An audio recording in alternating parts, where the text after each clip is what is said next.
Odatda fikrini o'zgartirib turadigan, mutaxassislar ta'biri bilan aytganda o'ta qaysar Tramp falastinliklar qalbiga umid uchqunlarini alangalatmoqda. Gap Falastin ma'muriyati boshqaruvidagi g'arbiy sohilda yashayotgan falastinliklar haqida ketyapti. Kuni kecha Donald Tramp Oq uyda o'zining oval kabinetida jurnalistlarning savollariga javob berar ekan, Isroilga bosib olingan g'arbiy sohil yerlarini anneksiya qilishga yo'l qo'ymasligini aytdi. Garchi bu gapidan Netanyahu xafa bo'lsa-da, Tramp ahdi qat'iy ekanligini yashirmadi. Isroil rasmiylari g'arbiy sohilning hech bo'lmasa ba'zi qismlarini nazoratga olishni istashmoqda. Tramp esa ochiqchasiga men Isroilning g'arbiy sohilni anneksiya qilishiga yo'l qo'ymayman. Bu sodir bo'lmaydi. Isroil uchun yetarli bo'ldi. Endi to'xtash vaqti keldi deya javob berdi jurnalistlarning savollariga.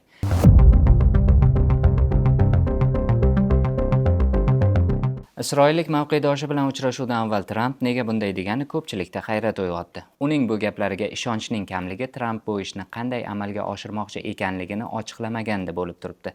Katta ehtimolki AQShning asosiy ittifoqchilari Buyuk Britaniya, Fransiya, shuningdek Kanada, Avstraliya, Portugaliya kabi o'nlab davlatlarning Falastinni tan olishi bunga sabab bo'lmoqda.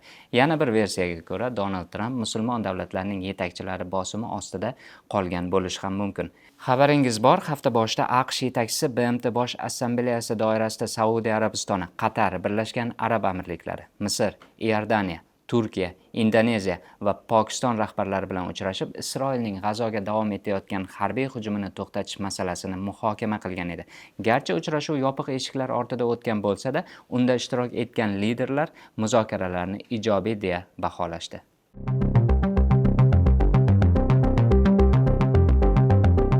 BMT Bosh Assambleyasining 80-sessiyasida nutq so'zlagan islom va arab davlatlari rahbarlarining deyarli barchasi G'azodagi vaziyatga to'xtalib o'tdi.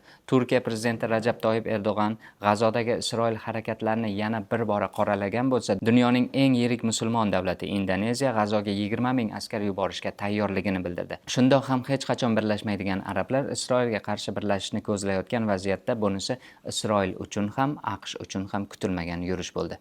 G'azoliklarni o'z yeridan haydayotgan, g'arbiy sohilga allaqachon 500 million ko'chmanchi yahudiyni joylashtirgan Isroil endi qanday yo'l tutadi? Albatta Netanyahu Tramp yoniga kelib, yuzma-yuz uchrashuvda hammasiga aniqlik kiritib ketadi. Voqealar rivojini yoshlar ovozida kuzatib boring.